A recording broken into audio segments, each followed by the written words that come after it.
Hey, Magic Makers, welcome back to another show. And if you are a woman over 40 who is struggling with weight loss, today's episode is going to be an absolute game changer for you. Before we get started, I just want to apologize. If my audio is just a little wonky, one, you could tell that my cold has decided that it's just gonna move in like a unwanted roommate. And two, I am in a different location today, so I don't have my traditional recording equipment, but there's still going to be some great stuff that you are going to learn today. So, if you are a woman over 40 struggling with weight loss, this is the absolute game changer episode for you because let me tell you, like, right now, I know that you're saying, my metabolism broken. It's my hormones.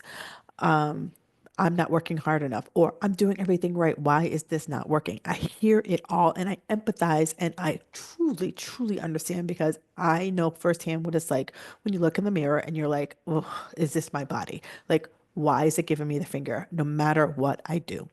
And here's what most of us have told ourselves because, we are the poster children for diet culture. We are the poster children for that first generation of dieters, right? And it's like, you just got to eat less. You got to do more working out, right? And so it's like, it's a race to the bottom. At what point can you eat so little, right? That you're pretty much eating rice cakes and Diet Coke and you're strapping your ass to the treadmill, the Stairmaster, or whatever it is that you're strapping your ass to, it's not the answer because you've done it. And guess what? I don't know about you, but it either made me fatter or hungrier. And that didn't solve the problem. So tonight, ding dong, today I'm going to hit you with the five biggest reasons why you're stuck. And some of them might surprise you, right? Because again, it's not about doing it right. There's so many nuances, especially at this age when it comes to weight loss, that, I want it to be a black and white answer. My job would be so much easier if I said, take two of these and call me in the morning. That would make my job so much easier. But unfortunately, there's so many nuances, and especially when women come to me at this point in their life, they've probably dieted a good 20 years. And one of the big things I see is that you're eating too little. Yeah, really, you're eating too little. Somewhere along the way, I don't know where it came from. And if you know the answer to this question, holla at your girl. But somewhere someone told us we need to eat 1,200 calories. That was the magic number to lose weight. And I had like a recent client come to me. She's like, "Oh, I went on the Chat GPT. You know that thing, right?" And I typed in, "Make me a meal plan for 1,200 calories." And I was like, "Thank God we're on the phone," because my face was like, "Oh, sweet Jesus. Oh, sweet Jesus." I was like, "Come on. I have to stop that myth." So basically, that is a number if you were like a 10-year-old girl. We are well past the 10-year-olds. I mean, you look young and youthful, but we are well past 10 years old. We are a grown ass woman. We have a life. We are running a household. We're working. We're lifting. We're keeping humans alive. We need to eat because I see these women trying to live on 1,200 calories and then wondering, why they're white knuckling it, wondering why when Wednesday comes, they have lost their ever loving mind. And if it's not nailed down, it's going in their ever loving mouth because we are eating too little. Your body has what's called your basic basal metabolic rate, and that is the bare minimum of calories that you need to survive. Like if you were laying on the couch all day long, Netflixing and chilling, which sounds like an ideal day for myself, you would need a certain amount of calories to blink your eyes, to breathe, to press the yes, I'm still here watching uh, remote control, right? So that's the bare minimum number that you need. I'm making this number up just because, I don't do math, right? So most women need somewhere between 16 to 3,000 calories. If I'm someone who is like like a very sedentary life, I'm about 1,600. If I'm someone who's actively working out, chasing my kids around the house, I'm up near 3,000, right? And that seemed like for some people like probably just passed out when I said 3,000 calories. But again, that is just the bare minimum of calories that we need. And one of the big things when you start working with me is that I don't immediately say, here's your diet. I immediately want to understand what you're eating. And I would say 80% of the time, the women who come to me fall into two categories. One, They're eating like toddlers. They're eating, 12 to 1500 calories. And so we need to boost up those calories. Two, they don't know what they're eating. They're eating healthy, healthy-ish, but they don't know what they're eating. So the first thing I do with clients, and I know this is painful, is just tell me what you're eating, right? And I don't make it hard. I try not to make it as hard possible. If you're someone who wants to track every morsel, great. But I need you to track something so that it brings awareness to what you're doing. So for some people, I'm like, just tell me every time you have protein, track that. How many ounces are you eating? Track how many times you have a snack. Track something so it starts to be have awareness into like, what am I doing it?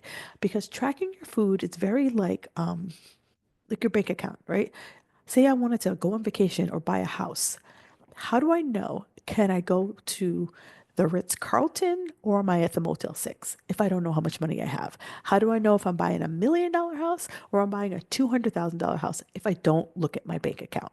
So I need that's what the your food log is. It's your bank account. Like what's going on? It also helps me understand like where you've been. And most people come to me like, oh my God, I need some help. I need to lose 20 pounds. I'm like, okay, great. Can I just see what you've been eating? Well, just give me a diet. No, I need to understand what you're eating because I know that meal plans don't serve you. Because if I give you a meal plan, one, what if you hate the food I gave you? Two, what if you're someone who doesn't cook? Three, what if you're like, oh my God, I'm traveling. I can't follow this meal plan, right? So it just creates boundaries for you. Or if you follow it to a T, what happens when you get sick of that meal plan, right? So I want you to start to think about how can I get myself, when I work with clients, it's like getting myself to what's called maintenance calories, where I'm not gaining weight and I'm not losing weight. I'm just holding steady. And that's where we start. And once I get you at that maintenance level, then we can start talking about dieting, right? So for right now, if you don't know what you're eating, I want you to sit down and start tracking for like at least 3 days, just to bring some awareness. And like I mentioned, it doesn't have to be every single thing you put in your mouth. How much protein am I eating? How many carbs am I eating? How much good fat am I eating? How many times am I going in the kitchen? Right? This is about judgment. It's just awareness. And you might be shocked at how little or how much you might be eating. Again, no judgment, just awareness. The second thing, and I'm going to die on this hill, right? This is the hill I will die on. Sleep impacts everything. And, and I know at this age, sleep can be a little bit of a challenge. I feel that. I totally get that because I was challenged with sleep as well.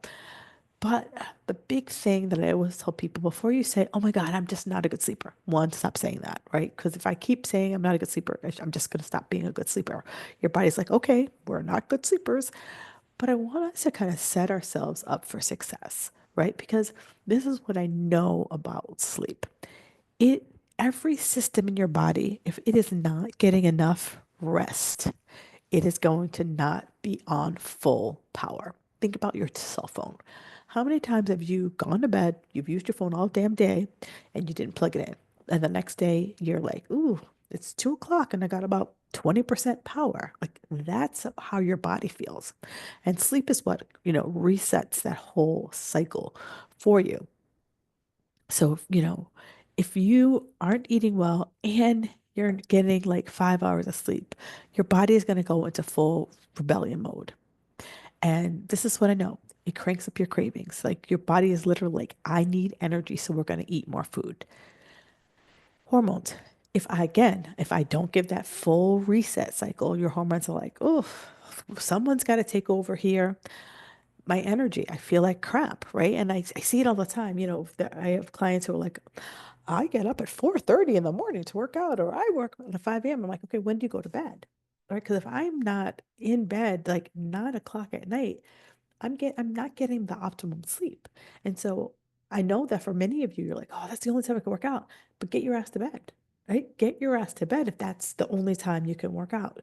Then you have to be diligent about your bedtime. And the big thing here, set a bedtime. Like you are a 9-year-old. Like whatever time you have to get up, count 8 hours behind back and be like, that's when my booty has to be in bed and create some type of a routine. Like if you think about like kids, you know, They have a routine. There's tubby time, and then there's a story, and then the stuffed animals have to be arranged in a certain way. Do that for you. My husband calls it my wind down time. And I cherish that. That is like my jam. And it's like I go upstairs and I like wash my face, I brush my teeth, have a little like Kim time. I read a book and then I go to bed. And I know that when I don't have those things in a sequence, I don't get a good night's sleep. So I want you to really start thinking about creating those bedtime rituals. And it doesn't have to be elaborate, right? It could just be, you write in a journal. It could be like you do breath work. Like you decide what is that's going to start to tell your body like it's time to wind down the plane.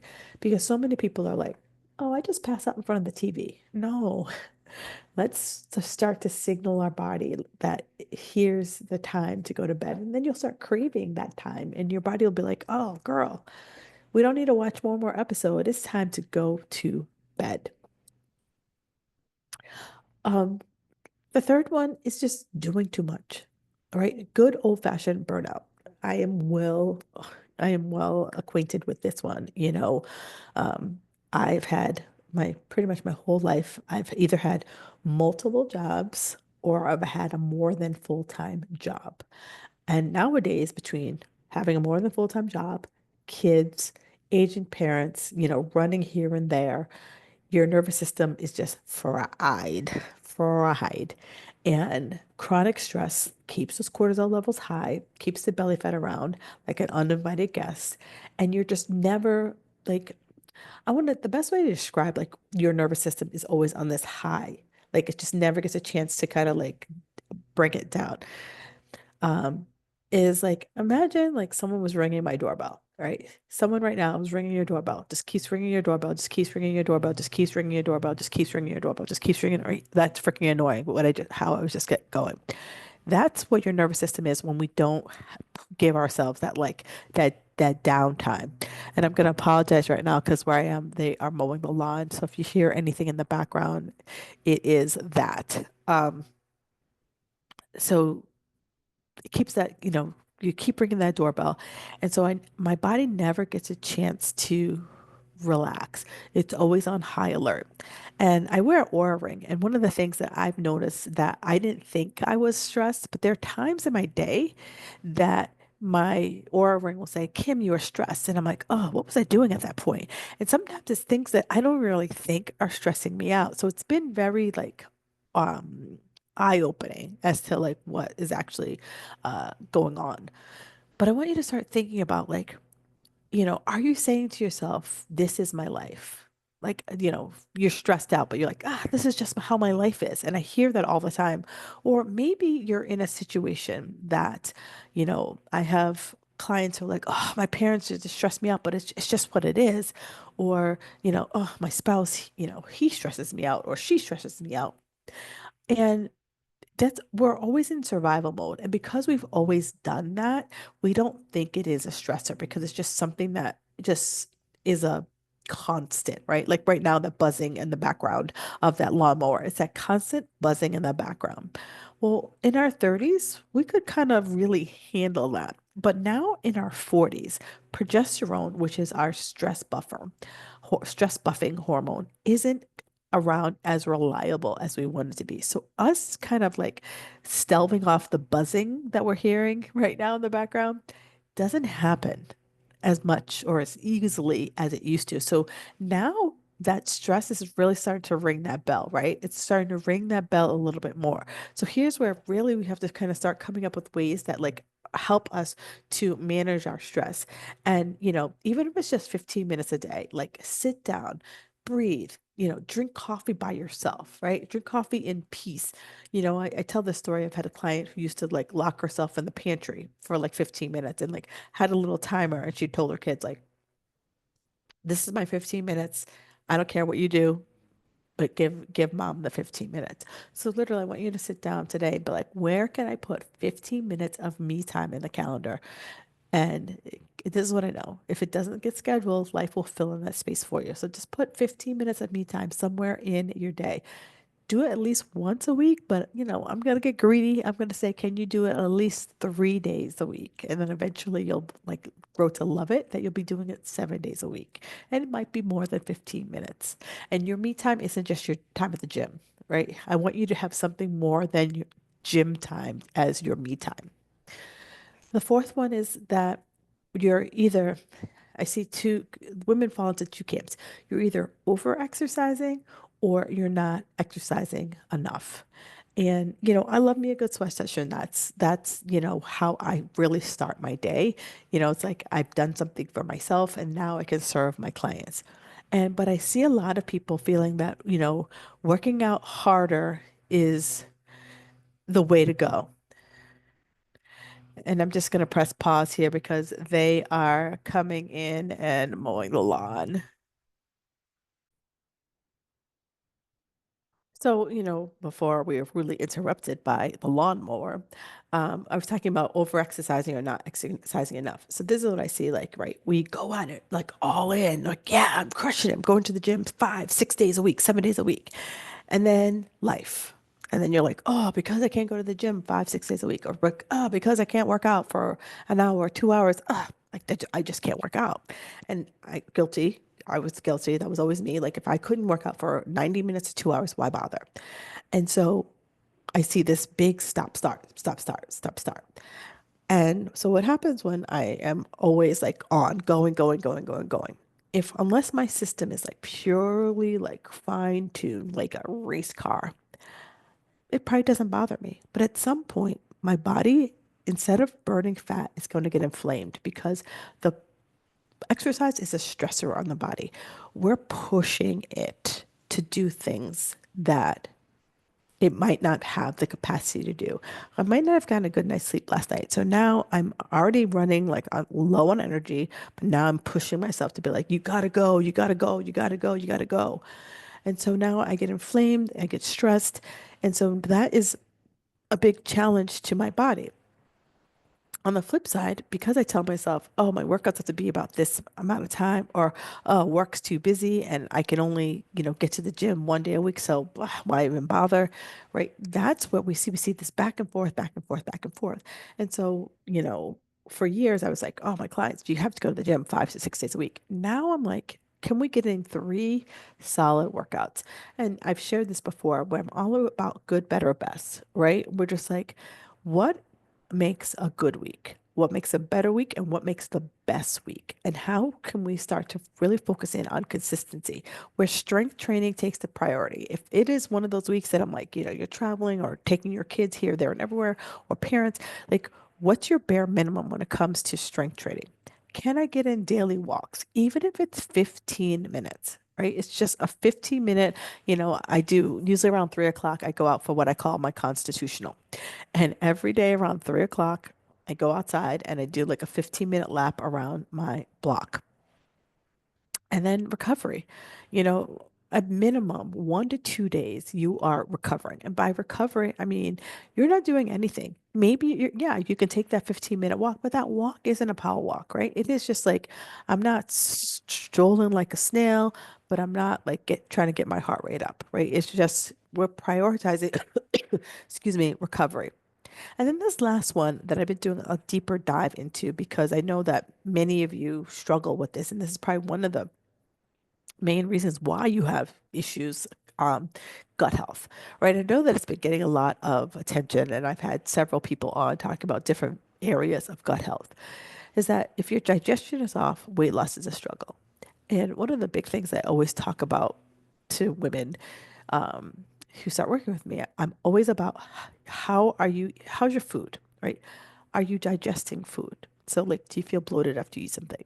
Are you pooping, right? Do you feel nauseous? Or do you have like, acid reflux? Like, those are the things that are signal that something is off with the digestion. And most of us, we grew up in the 80s and the 90s, and it was the heyday of processed healthy foods. Raise your hand if you ate Snackwell cookies, right? Raise your hand if we went into that low fat, no fat, blah, blah, blah, right? That was all healthy, but it was processed. There was a process to get the fat out of the yogurt, a process to get the fat out of those cookies, a process, right? So that's where we lived.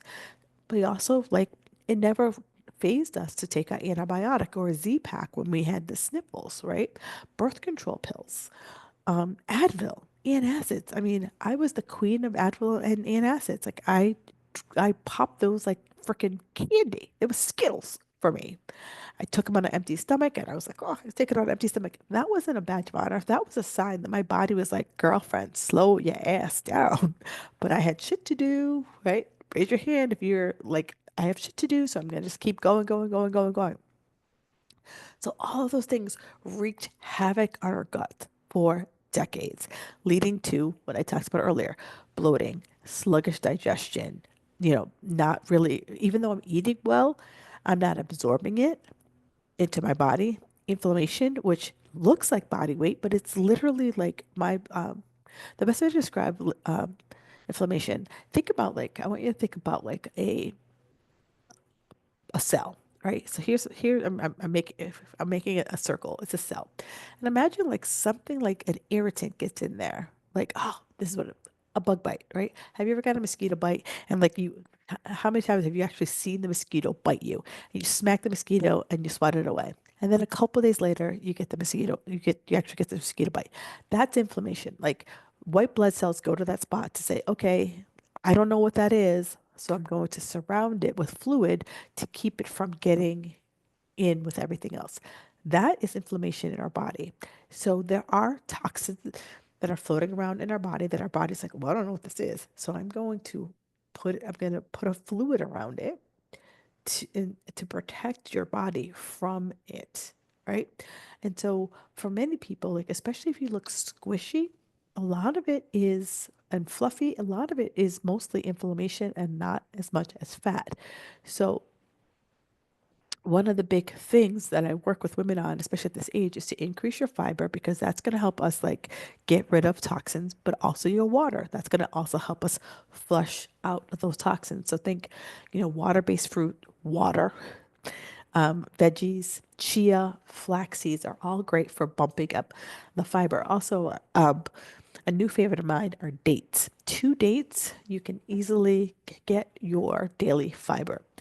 And follow an anti-inflammatory diet. So or Mediterranean diet. So these are whole foods, lean proteins, getting in the healthy fats to really help support your digestion. We could also throw in some fermented foods and slowing down when you eat, right? Physically sitting down, turning off a screen, and being present when you eat, right? Versus, how many of us eat at the kitchen counter, guilty.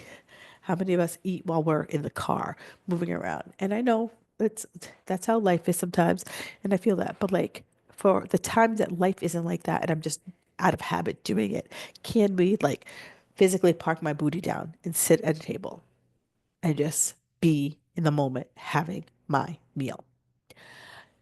So just a quick action, some final thoughts and some and a quick action plan for you. So you need to eat enough, right? Starving always backfires, right? If you're always like holding out and white knuckling, you eventually buckle and it just turns into this freaking watershed moment. You lose your shit. Um, Sleep, right? That is your belly fat loss superpower. Overtraining, right? It's actually for the as hard as you're working, it's actually helping to keep that weight on. So let's find that like that yin and that yang between working out and eating because we want to train smarter, not harder. So we want to lift, we want to walk, we want to get in that recovery and then fix your gut, right? If I'm not digesting my food, it affects everything, right? It's just like it's my fuel. It's like you know, in my car, if I have to put in premium gas, if I put in crap gas, it'll work, but not in the most optimal way. Now, here's what I want you to do. I want you to screenshot something from this podcast that made sense for you and feel free to tag me in my Facebook group, Fit Girl Magic. And seriously, I want to hear from you. I want to know like what's your one like, oh yeah, I do this, or what my your one like, oh no, I didn't know about that, right? I would love to hear it. And if you are done guessing and ready for a real plan, check out my coaching page and Let's get you feeling strong, energized, and back in control. Like, that's all I got for you today. Go take action, and I will see you next week.